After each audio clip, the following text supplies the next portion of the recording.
देखो पार्ट 2 है set number 2 का, और इसमें हम लोग 50 क्वेश्चन और डिस्कस करेंगे जो कि एग्जाम के पॉइंट ऑफ व्यू से काफी इंपॉर्टेंट है। क्वेश्चन नंबर 1 जो है 1 minus cos square theta plus 1 plus cot square theta किसके बराबर होगा। तो बहुत आसानी से ये भी क्वेश्चन सॉल्व होगा। देखो कैसे, 1 माइनस कॉस स्क्वायर थीटा है और ब्रैकेट में जो है वह है 1 प्लस कॉट स्क्वायर थीटा, जबकि कॉट स्क्वायर थीटा को लिखा जा सकता है cos square theta by sign square theta. जब कभी ट्रिग्नोमेट्री का क्वेश्चन होता है हम लोग जनरली उसको साइन कॉस में कन्वर्ट करते हैं ताकि क्वेश्चन आसान हो जाए, और आसान होता भी है, देखेंगे इस वीडियो में। देखो 1 minus cos square theta bracket बंद, एलसीएम लेते हैं, यहां से हो जाता है साइन स्क्वायर थीटा। क्लियर है? यहाँ इसके नीचे कुछ नहीं, मतलब 1 है, 1 के टेबल में साइन स्क्वायर का बात किया जाए 1 के टेबल में जो चीज पढ़ना होता है वो एक बार आता है। तो यहाँ से साइन स्क्वायर थीटा आ गया प्लस कॉस स्क्वायर थीटा। अब तुम देख सकते हो sign square theta plus cos square theta formula होता है 1। क्या होता है फॉर्मूला? 1। क्या होता है फॉर्मूला? 1। जबकि 1 minus cos square theta formula क्या होता है? Sign square theta into 1 by sine square theta. Sign square theta से साइन स्क्वायर थीटा कैंसिल, बच जाता है 1, यानी कि ऑप्शन डी राइट होगा 51 का। क्वेश्चन नंबर देखेंगे 52। बोल रहा है क्या चीज, बेहतरीन है ये भी। कॉसेक थीटा जो है वह रूट अंडर 10 है, तो सेक थीटा क्या होगा? तो सेक थीटा क्या होगा, ध्यान समझना। इसके नीचे कुछ नहीं मतलब क्या है? 1 है। इसके नीचे कुछ नहीं मतलब क्या है? 1 है। तो सेक थीटा का वैल्यू में निकालना है। कॉसेक थीटा बराबर फॉर्मूला क्या होता है? h by P. क्या होता है? h by P. हाइपोटेनस पता है, परपेंडिकुलर पता है, बेस नहीं पता है। बेस बराबर रूट अंडर हाइपोटेनस का स्क्वायर माइनस परपेंडिकुलर का स्क्वायर, यानी 10 minus 1 root under square root cancel, यानी कि आ जाता है रूट अंडर 9। 9 का मतलब आता है 3। हमें पूछा जा रहा था सेक थीटा का वैल्यू, तो sec theta is equal to क्या होता है? तो h बाई बी होता है। h बाई बी होता है। हाइपोटेनस क्या है अपना? तो हाइपोटेनस रूट 10 है, और बेस क्या है अपना? 3 है। और देख सकते हो ऑप्शन बी में ये ऑप्शन है, यानी राइट बी होगा ऑप्शन। नेक्स्ट क्वेश्चन है। नेक्स्ट क्वेश्चन क्या है, ध्यान से देखो। नेक्स्ट क्वेश्चन है, यदि साइन ए बराबर 8/17 तो कॉट ए का वैल्यू क्या होगा? कॉट ए का वैल्यू क्या होगा? तो ध्यान से देखना, साइन थीटा का फॉर्मूला हम पढ़े हैं P बाई एच, और यहां पर है साइन ए का वैल्यू 8/17। तो हमें पता है परपेंडिकुलर, हमें पता है हाइपोटेनस। ध्यान देखना, हमें पता है परपेंडिकुलर, हमें पता है हाइपोटेनस, नहीं पता है बेस, नहीं पता है बेस। तो हम लोग बेस बराबर निकालेंगे रूट अंडर हाइपोटेनस का स्क्वायर माइनस परपेंडिकुलर का स्क्वायर। ठीक है ना? 17 का स्क्वायर आ जाएगा 289, और 8 का स्क्वायर आएगा 64। 8 का स्क्वायर क्या आएगा? 64 रूट अंडर। हम निकालते हैं तो रिजल्ट हमें क्या आता है? 225 रूट अंडर 225 का मतलब आता है 15। तो हमें पता चल चुका है बेस हमें निकालना है कॉट थीटा, और कॉट थीटा यानी कॉट ए बराबर फॉर्मूला क्या होता है? तुम लोग याद रखना, पंडित बद्री प्रसाद हर बोले। ठीक है ना? तो देखो कॉट टेन थीटा होता है P by B, cot theta इसका रेसिप्रोकल होता है तो B बाई पी होता है। बेस तुम देख सकते हो क्या आया है? 15 आया है, जबकि परपेंडिकुलर हाइट इसका क्या था? तो 8 था, यानी A 15/8 ऑप्शन सी है। सी ऑप्शन राइट होगा। नेक्स्ट क्वेश्चन है बेहतरीन और आसान। 1 minus 10 square 45 degree, 1 plus 10 square 45 degree. आसानी से बना देना इस क्वेश्चन को। यहाँ डालना 1 माइनस 45 का वैल्यू क्या होता है? 10 45 का वैल्यू क्या होता है? 1 होता है। तो 1 का स्क्वायर 1 ही, बाय यहाँ 1, 10 45 का वैल्यू क्या होता है? 1। तो बन गया तुम्हारा 0/2। 2 से 0 में डिवाइड करेंगे क्या आएगा? 0। ऑप्शन डी राइट होगा। नेक्स्ट क्वेश्चन है बहुत आसान क्वेश्चन, एनसीईआरटी से लिया गया है।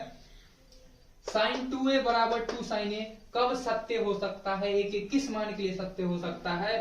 तो ए के बस एक ही मान के लिए सत्य होगा, वो होगा 0। ठीक है? वो होगा 0, क्योंकि साइन 0 का वैल्यू 0 होता है। साइन 0 का वैल्यू 0, 0 में 2 से मल्टीप्लाई करेंगे 0, और यहाँ पर 2a लिखा गया है, मतलब 0 का 2 टाइम्स करना है, तो 0 का 2 टाइम्स तो 0 ही होगा, और साइन 0 फिर 0 ही देगा, लेकिन 30 यहाँ जिससे पुट करेंगे बन जाएगा 60। बात समझ रहा है बात? तो ऑप्शन ए राइट होगा। नेक्स्ट क्वेश्चन है कि sign square theta plus cos square theta क्या होगा, तो इसका फॉर्मूला होता है कि 1 होगा। ठीक है, नेक्स्ट क्वेश्चन ये भी आसान है, टेंशन नहीं लेना है, सबको साइन कॉस में कन्वर्ट करना है और आराम से बन जाएगा क्वेश्चन। तो देखो यहाँ पर है, ये एरिया है क्या? ठीक है, चलो देखो 1 plus tan theta plus sec theta, और ये क्वेश्चन में गिवन है, तो लिखते हैं 1 प्लस टेन थीटा को लिख सकते हैं हम लोग sine theta by cos theta plus sec theta का फॉर्मूला होता है 1 बाय कॉस थीटा, ब्रैकेट बंद 1, तो 1 प्लस कॉट थीटा बराबर cos theta by sine theta, minus cosec theta को लिख सकते हैं 1 बाय साइन थीटा। अब देखो यहाँ एलसीएम लेते हैं, तो एलसीएम क्या देता है यहाँ से कॉस थीटा, यहाँ से हो जाता है कॉस थीटा प्लस कॉस से कॉस, यहाँ से कहानी खत्म है, साइन थीटा प्लस यहाँ से 1। क्लियर है? यहाँ से रिजल्ट हमें मिलता है sine theta plus cos theta minus 1। अब बहुत ध्यान से तुम देखोगे, ये सारे टर्म को ए मान लो, इसको बी मान लो, ये ए मान लो, इसको बी मान लो, तुम्हें दिखेगा, ध्यान से समझना। इसको हम थोड़ा ब्रैकेट में डाल देते हैं। ठीक है, तुम्हें दिख रहा है A plus B into A minus B, formula क्या होता है A square minus B square. तो ए की जगह पर क्या है cos theta plus sine theta है, तो ए स्क्वायर माइनस बी स्क्वायर यानी कि 1 का स्क्वायर 1 ही देगा, और नीचे मल्टीप्लाई करने पर क्या देगा sine theta into cos theta देगा, sine theta into cos theta देगा। ये तुम्हें दिख रहा है ए प्लस बी का होल स्क्वायर। चलो यहाँ पर देखो ए प्लस बी का होल स्क्वायर फॉर्मूला क्या होता है A square plus B square plus 2ab, तो 2 sine theta into cos theta. ठीक है ना, अब माइनस 1 बाय, नीचे से बच जाता है sine theta by cos theta, नीचे से बच जाता है साइन थीटा, सॉरी बाई करते sine theta into cos theta. देखो sine square theta plus cos square theta, value क्या होता है 1, और यहाँ माइनस 1 है। देखो ना ध्यान से, बहुत इजी लगेगा। प्लस यहाँ से क्या बच गया मेरे पास 2 sine theta into cos theta minus 1, ये से ये कैंसिल हो गया, डिवाइडेड बाय क्या है तो sine theta into cos theta. ठीक है ना, तो बच गया मेरे पास 2 sine theta into cos theta by sine theta into cos theta by sine theta into cos theta, cancel हो गया, बच गया मेरे पास 2, यानी ऑप्शन सी राइट होगा। नेक्स्ट क्वेश्चन है, फार्मूला है कॉट स्क्वायर थीटा किसके बराबर होगा। फार्मूला करें हम लोग cosec square theta minus cot square theta बराबर 1। हमसे पूछा जा रहा था कॉट के बारे में, तो माइनस उधर जाके प्लस, प्लस का 1 इधर आके माइनस का, यानी कि बन जाएगा कॉसेक स्क्वायर थीटा माइनस 1 बराबर cot square theta cosec square theta minus 1। ध्यान समझना, यहाँ देखो यहाँ से तुम्हारे पास है कॉसेक स्क्वायर थीटा प्लस, इधर आया तो माइनस 1 बराबर यहाँ माइनस, इधर गया तो प्लस, तो कॉट स्क्वायर थीटा हमसे पूछा जा रहा था। ऐसा ऑप्शन कहीं दिख रहा है क्या? ऑप्शन ए, तो ऑप्शन ए राइट होगा। नेक्स्ट क्वेश्चन बहुत इजी है, इसका आंसर तो बनाना है। देखो इसको लिख सकते हैं, कोई एक को चेंज कर लो, साइन 59 को लिख सकते हैं 90 degree minus 31 degree by cos 31 degree. Sine 90 minus theta formula होता है कॉस थीटा, तो लिख दिए कॉस थीटा की जगह पर कितना है 31 डिग्री बाय कॉस 31 डिग्री, दोनों का वैल्यू सेम आएगा, कैंसिल होकर रिजल्ट क्या देगा 1 देगा, यानी ऑप्शन सी राइट होगा।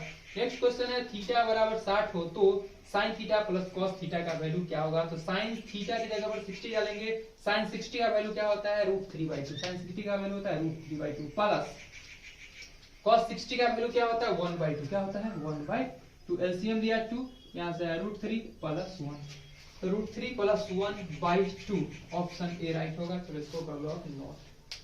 तो देखो क्वेश्चन नंबर हम देखेंगे 61 डिस्कस करेंगे। क्वेश्चन है कि sine theta is equal to what.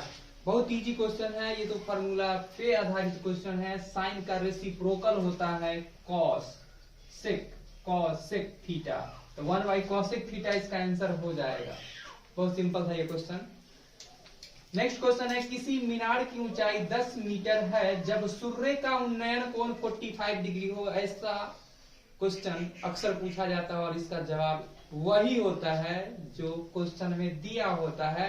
जब कभी 45 डिग्री का बात करे और छाया की लंबाई बोले तो सेम होगा वैल्यू, तुम देख भी सकते हो। चलो यहाँ फिगर से हम समझाने की कोशिश करते हैं कि एक मान लो सपोज दैट एक मीनार है जिसकी ऊंचाई है 10 मीटर और उन्नयन कोण, मीनार को देखने के क्रम में एंगल बन रहा है 45 डिग्री। ध्यान से समझना, ये 90 है, ये 45 है, तो ये भी 45 डिग्री एंगल ही होगा। छोटा मोटा कॉन्सेप्ट भी लगा करके चलेंगे तो हम लोग पढ़ के आए थे, इक्वल एंगल के अपोजिट साइड इक्वल होते हैं। दोनों एंगल इक्वल है तो अपोजिट साइड 45 के सामने 10 मीटर, तो इस 45 के सामने भी क्या होगा 10 मीटर। अगर हम उस रेशियो की बात करते हैं 45 डिग्री और 90 डिग्री में ये टूटा है, ये ट्रायंगल, ये राइट एंगल ट्रायंगल, तो 45 के सामने 1 होता है, 45 के सामने 1 होता है, तो 90 के सामने √2 वैल्यू हो जाता है। तो ध्यान समझना, 1 है तो 45 के सामने भी 1 आया है, दोनों 45 के सामने। जब 10 होगा तो 10 ही आएगा। और 90 के सामने पूछा जाता, ये स्लेंट हाइट पूछा जाता, हाइपोटेनस पूछा जाता, तो वैसे सिचुएशन में आंसर होता 10√2। तो समझ में आ गया होगा, तो ऑप्शन डी राइट होगा। नेक्स्ट क्वेश्चन है, यदि एक उदग्र मतलब होता है परपेंडिकुलर, जो खड़ा होता है, एक खंभा है, एक खंभा जो है खड़ा है, हवा में नहीं, जमीन में ही खड़ा होगा, वो खंभा की ऊंचाई तथा उसकी छाया की लंबाई समान है। फिर से वही कॉन्सेप्ट, ऊंचाई ध्यान से समझना और छाया की लंबाई समान है, और ये तभी संभव हो जाता है, हम लोग पढ़ के आए थे, इक्वल साइड के अपोजिट एंगल इक्वल होते हैं। इक्वल साइड के अपोजिट एंगल क्या होते हैं, इक्वल। तो ये थीटा, तो ये भी थीटा होगा, ठीक है। और यह 90 डिग्री है, तो जाहिर सी बात है हम लोग राइट एंगल ट्रायंगल का बात कर रहे हैं यहाँ पे, और ट्रायंगल के एंगल का सम, यानी कि त्रिभुज के तीनों कोण का योग जो होता है 180 होता है, यानी थीटा प्लस 90 डिग्री, ये सभी का सम होगा 180 degree. Theta 2 theta is equal to 90 degree, 180 degree plus का 90 इधर है तो माइनस का 90 डिग्री, यानी 2 theta is equal to 90 degree, यानी theta is equal to 90 degree divided by 2, यानी कि आंसर आएगा 45 डिग्री। 45 डिग्री ऑप्शन कहाँ दिख रहा है तुम लोगों को, तो ऑप्शन नंबर सी में दिख रहा है, ऑप्शन सी राइट होगा। समझ में आ गया होगा। नेक्स्ट क्वेश्चन नंबर हम लोग देखेंगे 64। 5 मीटर उदग्र मीनार के पाद से 5 मीटर, मान लो इसी को हम बनाते हैं फिलहाल, इसी फिगर को लेके चलते हैं कि बचाने के लिए। 5 मीटर उदग्र खड़ा एक मीनार है, उसके पाद बिंदु से 5 मीटर दूरी, ध्यान समझना, उसके पाद बिंदु से 5 मीटर दूरी स्थित बिंदु है एक, और चोटी का उन्नयन कोण क्या होगा। फिर से वही कॉन्सेप्ट, इक्वल साइड के अपोजिट एंगल इक्वल होते हैं। यहाँ पर भी कॉन्सेप्ट हम लोग देखे थे, ये एंगल थीटा, तो ये भी थीटा ही आ रहा था, और ऐसे करने पे 45 डिग्री एंगल आ रहा था, यानी ऑप्शन बी राइट होगा। समझ में आ गया। क्वेश्चन नंबर हम लोग देखेंगे 65। बोल रहा है उन्नयन कोण एवं अवनमन कोण में क्या संबंध होता है, क्या रिलेशन होता है, दोनों क्या होते हैं, समान होते हैं, असमान होते हैं, दोनों होते हैं या कोई नहीं होते हैं। ध्यान समझना, उन्नयन कोण और अवनमन कोण की बात हो रही है, ध्यान से समझना। उन्नयन कोण और अवनमन कोण समान होते हैं या नहीं, इसकी बात हो रही है, ध्यान से समझना। उन्नयन कोण, उठा दे नयन और बना दे कोण, यानी ये अगर थीटा है, ध्यान समझना। अवनमन कोण, यहाँ से इसी पॉइंट को देखने के क्रम में हम लोग यहाँ देखना था, सामने देखना था, लेकिन देखना पड़ रहा है नीचे की ओर बन रहा है अवनमन कोण। तुम लोग देख सकते हो जेड शेप में बन रहा है, एकांतर कोण आपस में बराबर होते हैं, ये थीटा तो ये भी थीटा, ये 45 तो ये भी 45, यानी यहाँ पर बात करें उन्नयन कोण का और अवनमन कोण का, तो दोनों क्या होंगे, आपस में समान होंगे। अवनमन कोण दोनों आपस में क्या होंगे, समान होंगे। स्थिति समझ में आ रहा होगा। यहाँ से ऊपर देख रहे थे, लेकिन उसी पॉइंट को देखने के क्रम में नजर झुकाना पड़ रहा है, और बन रहा है दो पैरेलल लाइन, और उसको कोई ट्रांसवर्सल लाइन इंटरसेक्ट कर रहा है, तो क्या होते हैं, अल्टरनेट एंगल इक्वल होते हैं, एकांतर कोण आपस में बराबर होते हैं, यानी ऑप्शन ए राइट होगा, ऑप्शन ए राइट होगा। नेक्स्ट क्वेश्चन नंबर है 66। किसी वृत्त के केंद्र से 13 सेंटीमीटर दूर स्थित बिंदु P से खींची गई स्पर्श रेखा की लंबाई अगर 12 सेंटीमीटर हो तो वृत्त की त्रिज्या क्या होगी। बहुत ही आसान क्वेश्चन है, ध्यान से देखना। एक वृत्त है, एक सर्कल है, ध्यान से देखते जाओ। एक वृत्त है, वृत्त का सेंटर भी होगा, तो किसी वृत्त के केंद्र से, किसी वृत्त के सेंटर से 13 सेंटीमीटर दूर, 13 सेंटीमीटर दूर स्थित बिंदु से, स्थित बिंदु P से, स्थित बिंदु P से मान लेते सेंटर को, खींची गई स्पर्श रेखा की लंबाई, खींची गई, अब देखो बिंदु P से एक स्पर्श रेखा खींची गई है जिसकी लंबाई है 12 सेंटीमीटर। तो पूछा जा रहा था हमें इस सर्कल का रेडियस क्या होगा, इस सर्कल का रेडियस क्या होगा। हम लोग पढ़ के आए थे थ्योरम 10.1 में कि यह लाइन इस पे 90 डिग्री एंगल बनाता है। वृत्त की स्पर्श रेखा स्पर्श बिंदु से जाने वाली त्रिज्या पर लंब होती है, 90 डिग्री एंगल बनाता है। यह एक राइट एंगल ट्रायंगल फॉर्म कर रहा है। हाइपोटेनस 13, बेस इसका 12, तो परपेंडिकुलर हाइट क्या निकल के आएगा, यानी रेडियस क्या निकल के आएगा, तो अंडर रूट 13 का स्क्वायर माइनस 12 का स्क्वायर, 13 का स्क्वायर 169 माइनस 12 का स्क्वायर 144, अंडर रूट माइनस करने पर रूट अंडर 25 आता है, 25 का मतलब होता है 5, यानी 5 सेंटीमीटर। ऑप्शन कहाँ दिख रहा है, तो ऑप्शन डी में दिख रहा है, ऑप्शन डी राइट होगा। ठीक है, नेक्स्ट क्वेश्चन, क्वेश्चन नंबर है 67। किसी वृत्त के बाह्य बिंदु P से, किसी वृत्त के, चलो यहीं पर देख लेते हैं हम लोग, ध्यान समझना, किसी वृत्त के बाह्य बिंदु मान लेते हैं P, किसी वृत्त के बाह्य बिंदु P, किसी वृत्त के बाह्य बिंदु P से दो स्पर्श रेखा खींची गई है, PA और दूसरा है PB।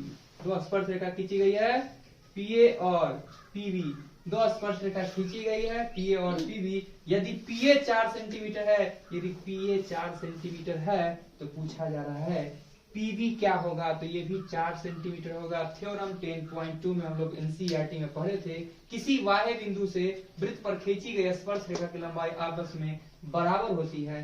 4 सेंटीमीटर जहां दिखे वही आंसर होगा, यानी ऑप्शन डी इसका राइट माना जाएगा। नेक्स्ट क्वेश्चन है कि एक रेखा जो वृत्त को दो भिन्न बिंदुओं पर प्रतिच्छेद करती है, एक रेखा, ध्यान समझना, एक रेखा, ध्यान समझना, एक रेखा जो वृत्त को दो भिन्न बिंदुओं पर प्रतिच्छेद करती है, उसे हम लोग क्या कहते हैं, उसे हम लोग क्या कहते हैं, जीवा कहते हैं, स्पर्श रेखा कहते हैं, ए और बी दोनों कहते हैं या कोई नहीं कहते हैं।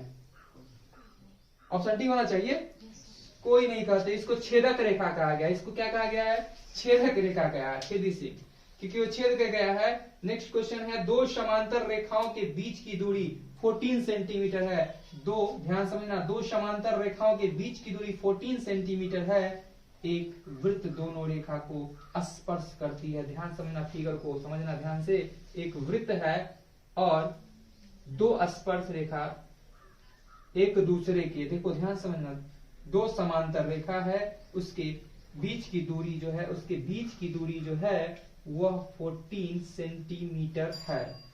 एक वृत्त, एक बात कर रहा है आगे, एक वृत्त दोनों रेखाओं को, एक वृत्त दोनों रेखाओं को क्या कर रही है, स्पर्श करती है। वृत्त की त्रिज्या क्या होगी, सिंपल सा बात, ये तो डायमीटर है, त्रिज्या इसका आधा होगा, यानी कि क्या हो जाएगा 7 सेंटीमीटर। ऑप्शन बी राइट होगा इसका।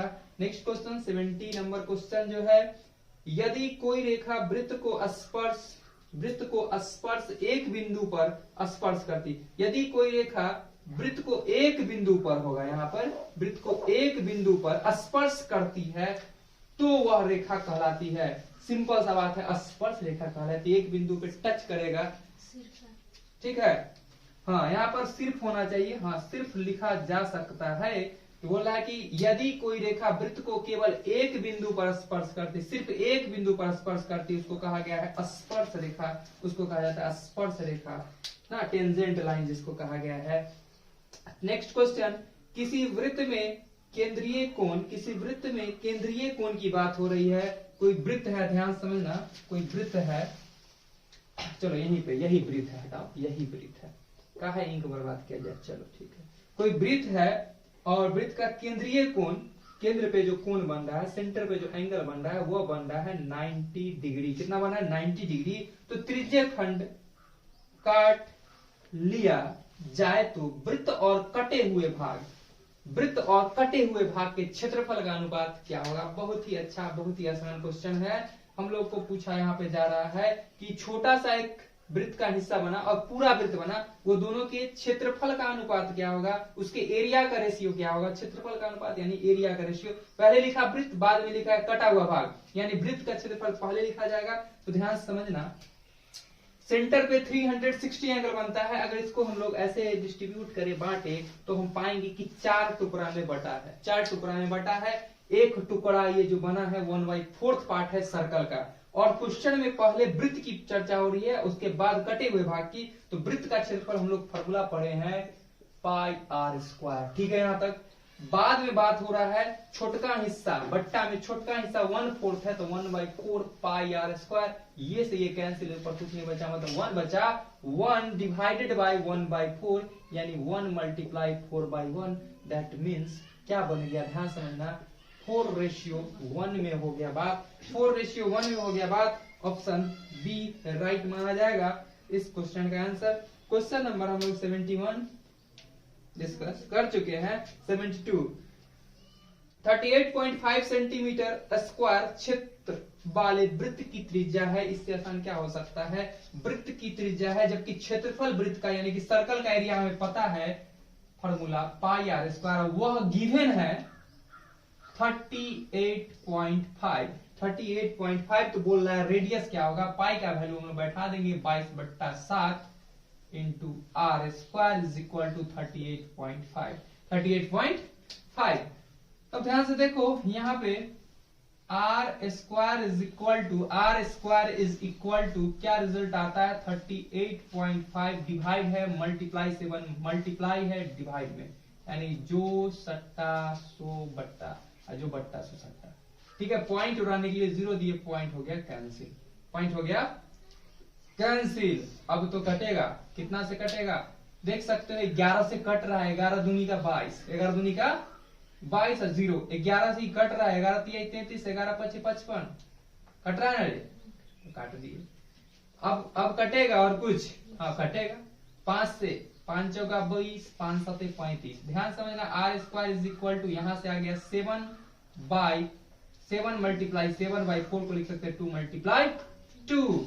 अब स्क्वायर जंप करेगा, अंडर रूट चढ़ेगा, 7 मल्टीप्लाई 7/2 मल्टीप्लाई 2, रिजल्ट निकल के आएगा 7/2। समझ में आ गया बात, पेयर में निकल के सिंगल आया, यानी कि 7/2 का मतलब 3.5, 3.5, 3.5 तुम लोग को कहीं दिख रहा है, तो दिख रहा है ऑप्शन बी में, 3.5 होगा ऑप्शन बी में, ऑप्शन बी राइट माना जाएगा। नेक्स्ट क्वेश्चन बेहतरीन क्वेश्चन है, बहुत बच्चा इसमें कंफ्यूज करता है, तो चलो देखते हैं आगे इसको इरेज करने के बाद। 73 पहले ही बोल चुके हैं, कंफ्यूजिंग होता है ऐसे क्वेश्चन में। यदि एक अर्धवृत्त यानी कि सेमी सर्कल की बात हो रही है और उसका परिमाप यानी सरकमफ्रेंस या पेरीमीटर दिया हुआ है 72, तो बोला इसकी त्रिज्या क्या होगी। सबसे पहले ध्यान से यहाँ पर देखना फिगर को, सेमी सर्कल और जब बात करें, ध्यान समझना, सेमी सर्कल और बात करें इसके पेरीमीटर की, इसके बात करें सरकमफ्रेंस का, इसका बात करें परिमाप का, इसका बात करें परिधि का, जो भी बात है।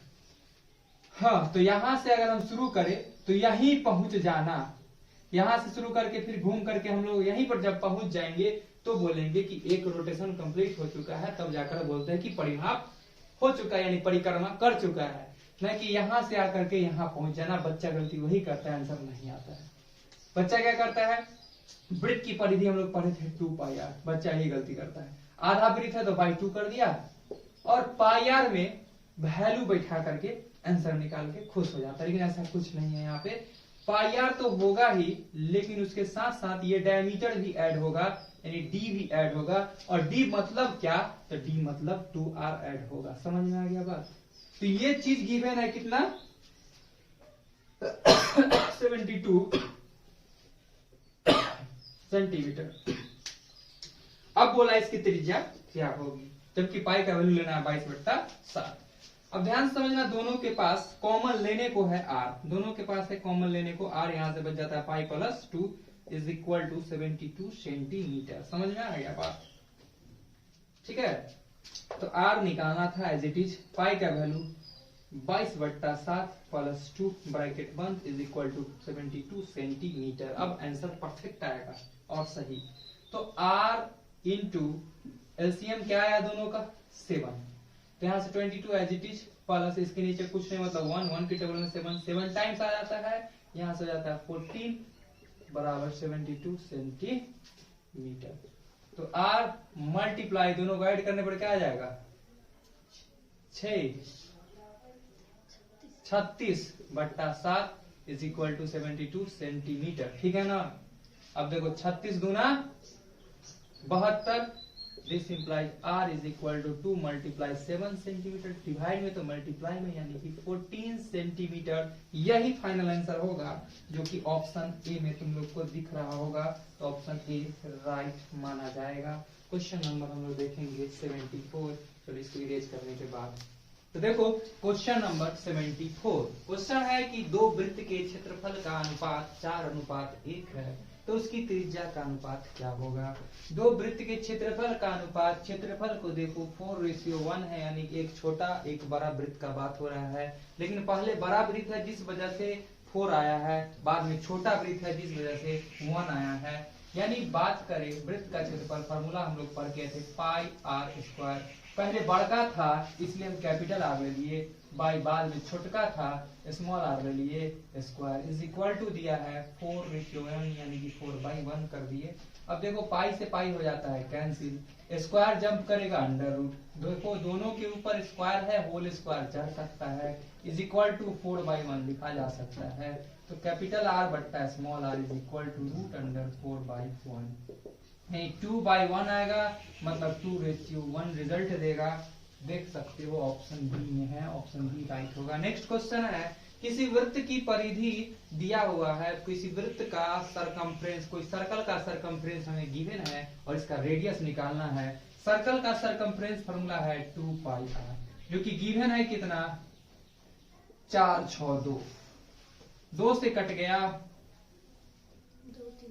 2 3 1। ठीक है, हमें निकालना है रेडियस, पाई का value 22/7 into r is equal to 231। अब देखो तमाशा क्या होता है। तो r इज इक्वल टू 231 बट्टा सट्टा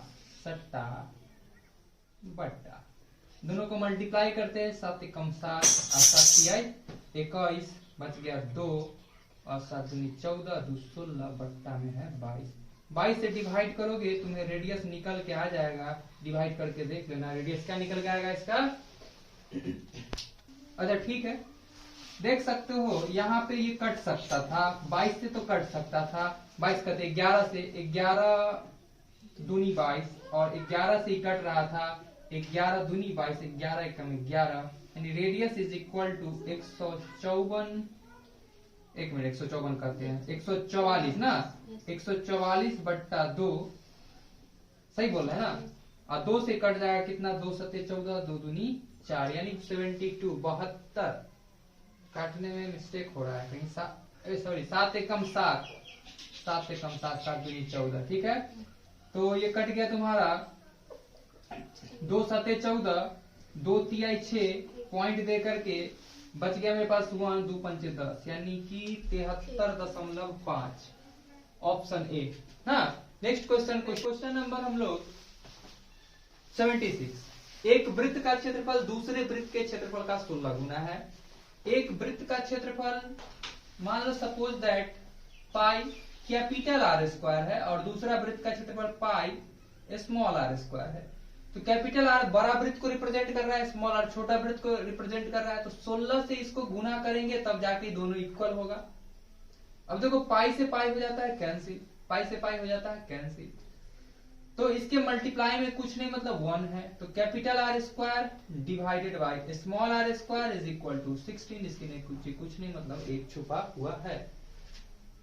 स्क्वायर जंप करेगा तो देखो इसको लिख सकते हैं capital R by small R whole square is equal to 16/1, यानी capital R by small R is equal to root under 16/1 यानी कि 4/1। 16 का रूट 4, 1 का रूट 1, यानी आंसर जो अपना आएगा 4:1 आएगा। ऑप्शन डी की तरफ हम लोग राइट करेंगे। नेक्स्ट क्वेश्चन है एक शंकु की त्रिज्या, एक शंकु है यानी एक कोण है, एक कोण है, ये देखो ऐसा दिखता है कोण, एक कोण जिसका रेडियस ऊंचाई क्रमशः मतलब होता है लगातार, रिस्पेक्टली मतलब होता है लगातार, जिसको कहा गया। आर रेडियस है इसका, ध्यान से समझना, आर रेडियस है इसका और एच हाइट है इसका, तो इसका आयतन क्या होगा, ये तो फॉर्मूला है 1/3 pi R square H, 1/3 pi R square H, option सी।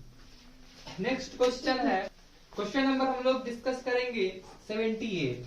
एक ठोस घन जिसका किनारा, बहुत मजेदार क्वेश्चन, एक ठोस है, ध्यान समझना, जो घन है यानी कि वाइड शेप का है, कि वाइड शेप का है, और कोई शर्मा जी इसमें से एक गोला काटना चाहता है, गोला यानी कि स्फेरिकल शेप, एक गेंद जैसा शेप काटना चाहता है, और वह शेप बोल रहा है कि बड़ा से बड़ा निकल के बाहर आए, बड़ा से बड़ा निकल के आए मतलब सभी हिस्सा को टच करता हुआ आएगा ये। मतलब जाहिर सी बात है कि अगर इसका साइड 14 सेंटीमीटर का होगा तो इस स्फेरिकल शेप का डायमीटर भी 14 होगा, 14 सेंटीमीटर होगा कि नहीं होगा। तो इसका रेडियस क्या हो जाएगा, 7 हो जाएगा। इसका रेडियस क्या हो जाएगा, इसका रेडियस 7 सेंटीमीटर हो जाएगा। समझ में आ गया होगा बात। एक क्यूबॉइड शेप का लकड़ी था, उसको छील करके एक गोला बनाना है, काट करके उसमें से निकालना है गोला, और मैक्सिमम साइज का निकालना, मैक्सिमम वॉल्यूम का निकालना है गोला, मैक्सिमम आयतन वाला निकालना है। तो उसका आयतन क्या होगा, इस गोला का आयतन क्या होगा, तो गोला का आयतन फॉर्मूला 4/3 पाई आर क्यूब। तो 4/3 पाई का वैल्यू 22/7 इंटू रेडियस है 7 क्यूब है, मतलब 3 बार लिखिए, 7 से 7 कैंसिल, ठीक है। अब सबको तुम लोग गुना करो, गुना करके इससे डिवाइड करोगे, 3 से डिवाइड करोगे, आंसर जो आएगा वह आएगा 1437 दशमलव समथिंग आएगा, अप्रोक्स में लिखा जाएगा 1437 दशमलव कुछ आया है, तो उसको हम लोग 1437 लिए। समझ आ गया, कर लेना इसको मल्टीप्लाई, वही आएगा रिजल्ट, ठीक है। नेक्स्ट क्वेश्चन नंबर हम लोग डिस्कस करने जा रहे हैं 79। किसी गोले का वक्र पृष्ठीय क्षेत्रफल पता है तो उसकी त्रिज्या क्या होगी। गोले का वक्र पृष्ठीय क्षेत्रफल डराने के लिए लिखा है, वक्र फक्र से कोई मतलब नहीं है, वही होता है क्षेत्रफल। तो गोला का वक्र पृष्ठीय क्षेत्रफल 4 पाई आर स्क्वायर जो है वह दिया है 144 पाई सेंटीमीटर क्यूब। अब देखो ये से ये कैंसिल, ठीक है।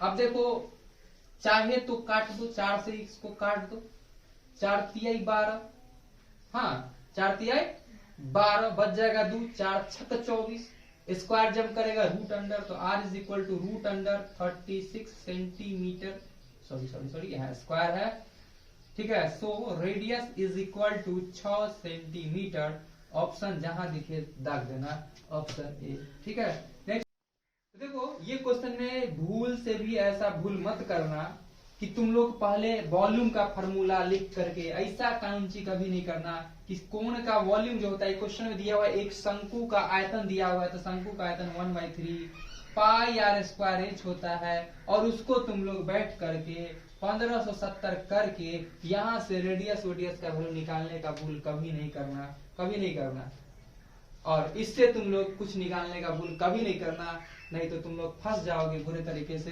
तो ध्यान समझना इस बातों को, क्या रखा है तुमको। ये देखो एक कोण है, और कोण का हम लोगों को पेंदी का बात करेगा तो पेंदी कोण का देखने में होता है सर्कल जैसा, सर्कल का एरिया होता है पाई आर स्क्वायर, जो कि इस क्वेश्चन में गिवन है। इसके आधार का क्षेत्रफल जो है 314 सेंटीमीटर स्क्वायर है, यानी इस जगह पे पुट किया जा सकता था 314 सेंटीमीटर स्क्वायर, यानी 1/3 इंटू 314 मल्टीप्लाई एच, ध्यान समझना। अब बराबर है 1570, हमें हाइट निकालना था, बड़ा आसानी से इसका हाइट निकल के आ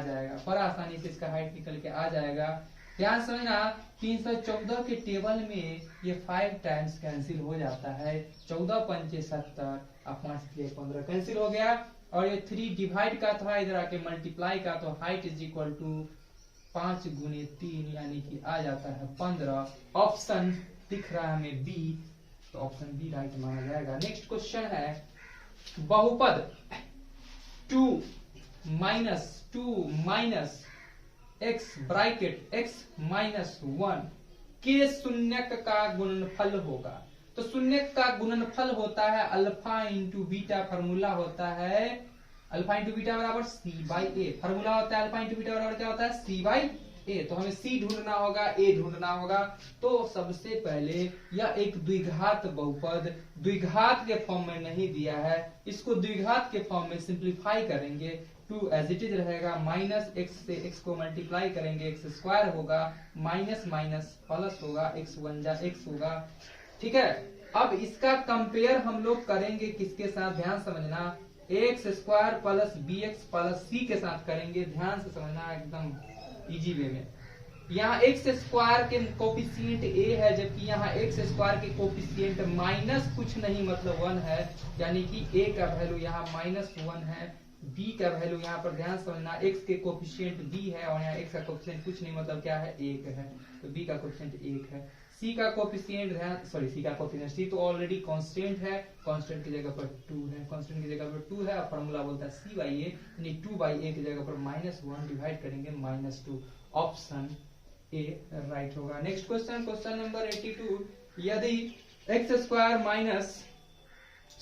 कहते हैं यदि अल्फा कोमा बीटा बहुपद x square minus 4x plus 3 के मूल हो तो बोला जा रहा 3 अल्फा प्लस 3 बीटा क्या होगा। तो बच्चा घबराना नहीं, यहाँ पे क्या करना देखो ध्यान से, यहाँ पर ध्यान से देखना, 3 कॉमन लेना, अल्फा प्लस बीटा डालना और 3 into alpha plus beta formula होता है minus B by A. Alpha into beta formula क्या होता है, अल्फा प्लस बीटा फॉर्मूला क्या होता है माइनस बी बाई ए।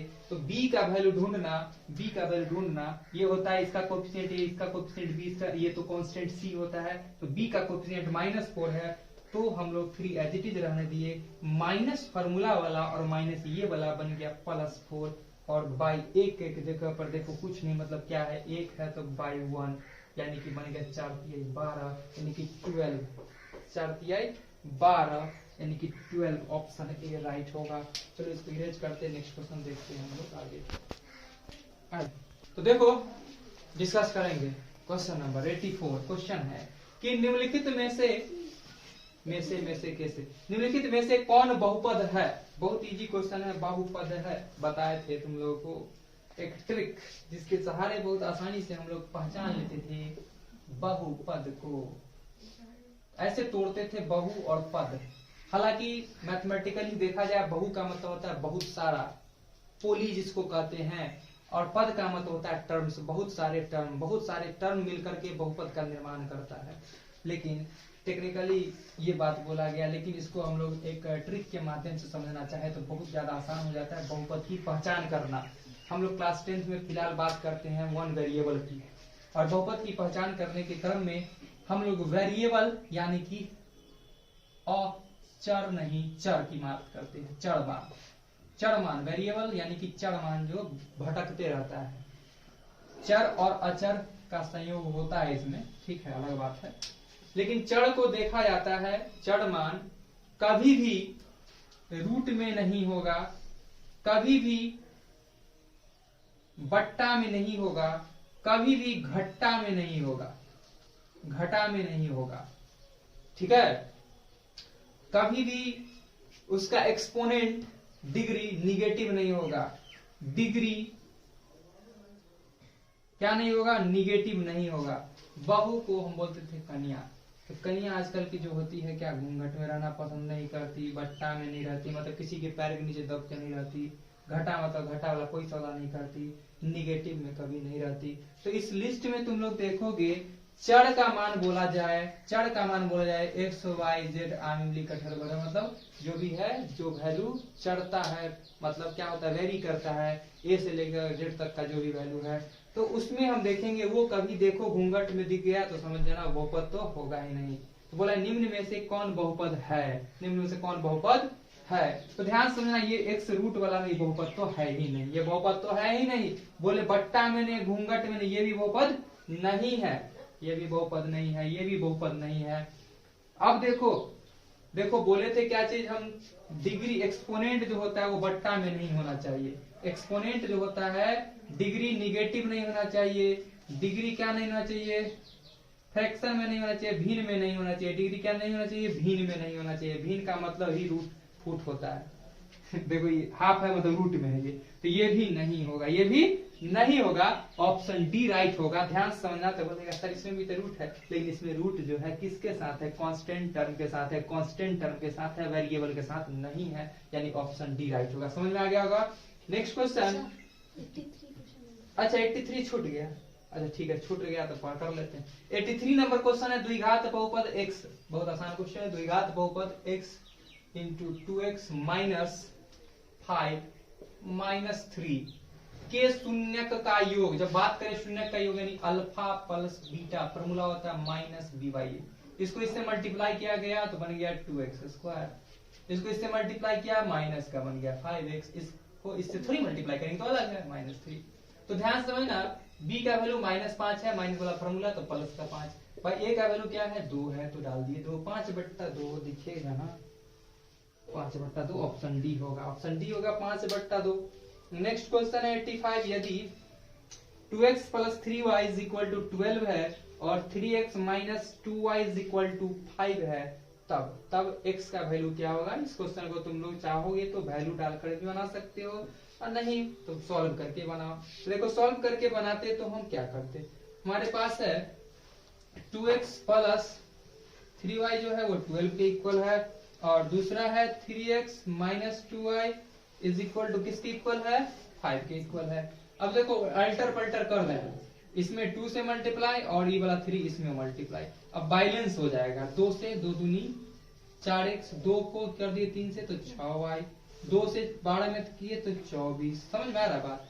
3 से इसमें किए तो 9x, 3 से इसमें किए तो माइनस 6y, 5 तिया 15, ये cancel, 9 4 13x is equal to दोनों को ऐड कर दिए तो कितना आ गया 9 39, 13 के पारा में 13 तिया 39, x बराबर 3 आ चुका है, x बराबर 3 आ चुका है। यानी ऑप्शन या तो सी होगा, ऑप्शन या तो डी होगा, ये दोनों में से कोई एक होगा। ऑप्शन 3 से पकड़ लिए। अब कोई एक में पुट कर देंगे तो हमें क्या निकल के आ जाएगा, y कर देंगे। तो यहाँ पर 2 के जगह 2 इंटू एक्स के जगह पर क्या डाल देते हैं हम लोग 3, प्लस तो प्लस 3 तो y बराबर तो 12। ये तो घटना बाद में हुआ था 2 से मल्टीप्लाई, ठीक है। तो ये हो गया तुम्हारा 6 plus 3y is equal to 12, 3y is equal to 12, plus का 6 इधर आया तो माइनस का 6, 3y इज इक्वल टू 6 और 3 के टेबल में 2 times cancel, y is equal to 2 और x is equal to 3y, यानी ऑप्शन सी राइट होगा। Next question, question number 86। समीकरण युग्म, यानी कि युग्म का मतलब होता है जोड़ा, पेयर। कोई क्वेश्चन का पेयर है जो कुछ इस प्रकार है कि हल होंगे। कैसे हल होंगे, अद्वितीय होंगे, अनंत होंगे, कोई हल नहीं होगा। हाँ, अद्वितीय हल के लिए a1 by a2 does not equal to b1 by b2, ठीक है। a1 by a2 equal b1 by b2 equal c1 by c2 अनंत हल होंगे, रेखा संपाती होगा। जबकि a1 by a2 is equal to b1 by b2 does not equal to c1 by c2, कोई हल नहीं होगा, लाइन पैरेलल होगा।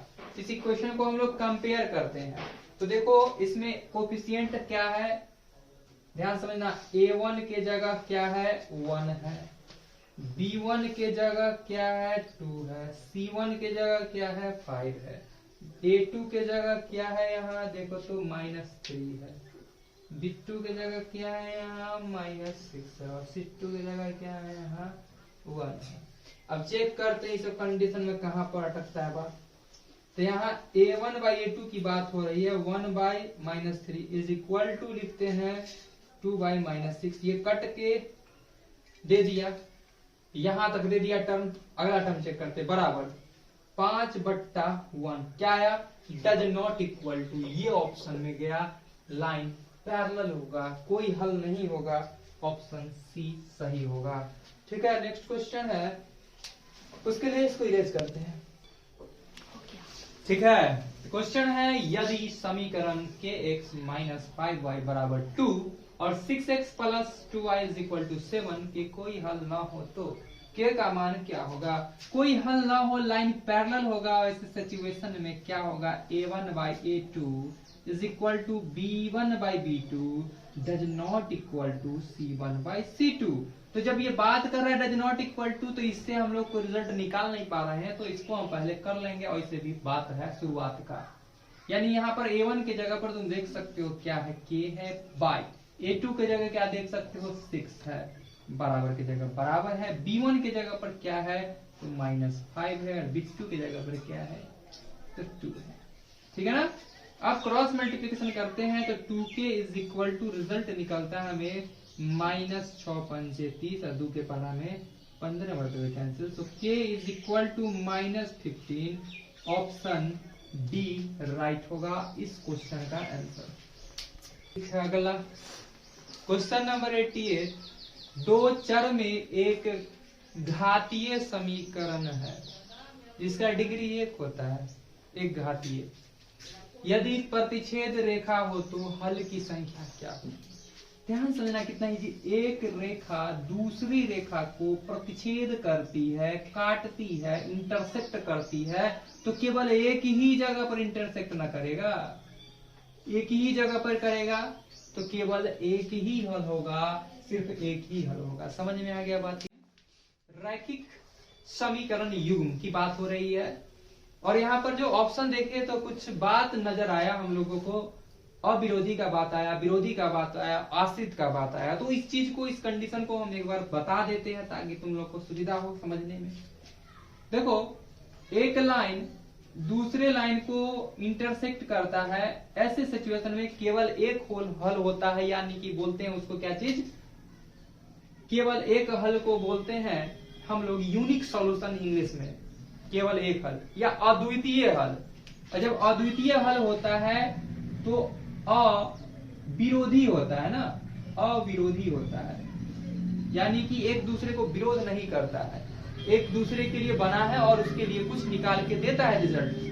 जब एक लाइन दूसरे लाइन के, तो देखो जब लाइन एक दूसरे के पैरेलल होता है, एक दूसरे के पैरेलल होता है यानी विरोध करता है, विरोध करता है कि हम तुम्हारे लिए नहीं है, हम तुमसे मिलकर नहीं रहेंगे, तो कोई हल ही नहीं निकल के आएगा, कोई रिजल्ट नहीं निकल के आएगा। इसको कहते हैं विरोध करना, विरोधी कहते हैं, विरोधी कहते हैं, ये विरोधी है, विरोधी।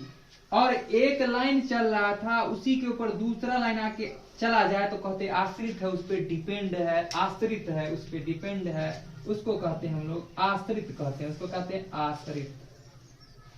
एक ही लाइन के ऊपर एक लाइन चलता है आश्रित, या उसको कहते हैं हम लोग संपाती। और यहाँ पर जब हम क्वेश्चन के कंडीशन को देखने की कोशिश करते हैं तो कुछ पाते हैं कि x का कोफिशिएंट 1 है, जबकि इस x का कोफिशिएंट जो है वह 2 है, बराबर का चिन्ह देते हैं। इस y का कोफिशिएंट 3 है और बाय इस y का कोफिशिएंट -5 है, और यहीं पे हम लोग विराम लगा देते हैं, क्योंकि यहाँ पर देख रहे हैं a1 by a2 does not equal to है b1 और b2 के, और ऐसे सिचुएशन में लाइन एक दूसरे को इंटरसेक्ट करता है यानी कि विरोध करता है। ऑप्शन ए राइट होगा। ठीक है, नेक्स्ट क्वेश्चन है क्वेश्चन नंबर 19। यदि दो चर में दो रैखिक समीकरण के अनंत हल हो तो, अनंत हल हो मतलब इनफाइनाइट सॉल्यूशन, आश्रित होता है, अनंत हल होता है, हर एक जगह पे टच करता है, यानी कि लाइन संपाती होता है। क्या होता है, संपाती रेखा। ऑप्शन सी होगा। Next question 91। निम्न में से कौन अपरिमेय नहीं है। अपरिमेय नहीं है, ध्यान समझना इस बात को, अपरिमेय नहीं है मतलब परिमेय है, अपरिमेय नहीं है मतलब हम लोग को ढूंढना है परिमेय कौन है इसमें से। तो देखो 64 निकल के आता है कितना, 64 निकल के आता है कितना 8, और 89 निकल के आता है 9। इसका रूट निकल चुका है, यानी ऑप्शन ए होगा, ये रूट में है, ये भी रूट में फंसेगा, ये तो रूट में है फंसा हुआ। समझ में आ गया बात।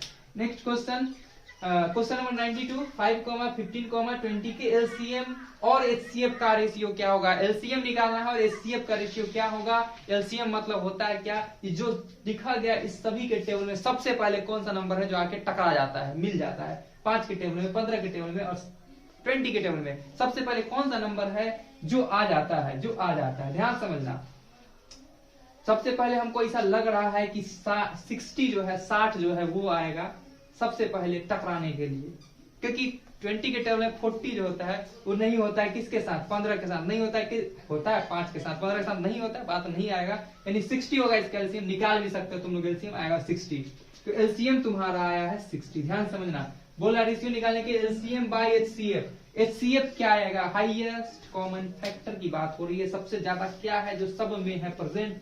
हमको ऐसा लगता है 5 आना चाहिए, हमको ऐसा लगता है, नहीं तुम लोग को भी लगेगा, चेक कर लेना। 5 आएगा और 5 1 जा 5, अब 12 5 60, यानी कि 12/1 मतलब 12:1। आंसर होगा 12:1, option D. Option D. Next question है, निम्न में से कौन अपरिमेय नहीं है। अपरिमेय नहीं है मतलब परिमेय है, यहाँ भी बात करना समझना। यानी 121 का निकल के आता है रिजल्ट, 11 निकल के आ जाता है रिजल्ट, यानी कि वह एक परिमेय संख्या है, यानी अपरिमेय नहीं है। ऑप्शन डी राइट होगा। नेक्स्ट क्वेश्चन है, इतने के शून्यक हैं। देखो क्वेश्चन नंबर 94, द्विघात बहुपद 2x² + 5x - 12 के शून्यक है। ये क्वेश्चन ऑप्शन से भी बनता है, वैल्यू डालकर देखो जो 0 बन जाए वो आंसर हो जाता है। ऑप्शन से भी बना सकते हैं, विदाउट ऑप्शन भी बना सकते हैं। विदाउट ऑप्शन के लिए हम क्या करें, तो देखो क्या करें।